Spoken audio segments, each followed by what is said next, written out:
At ayun na nga, ayan, magandang araw po sa inyong lahat. Ayan, wala na tayong ma-upload kaya ito na yung nilabas na natin yung mga malupitan nating ano dito.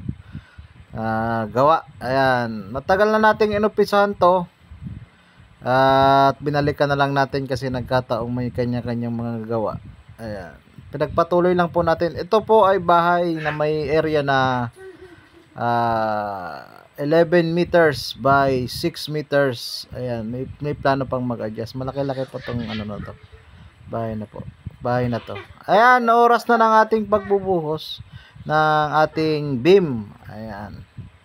At syempre, yung ano lang to, low cost lang to kasi nga para din makatipid yung may-ari. Ayan, kasama natin nagbuhos si ano, yung may-ari. At shoutout nga pala dyan sa mga kasama natin sa trabaho. Ayan, si Junel Kambal Hidok.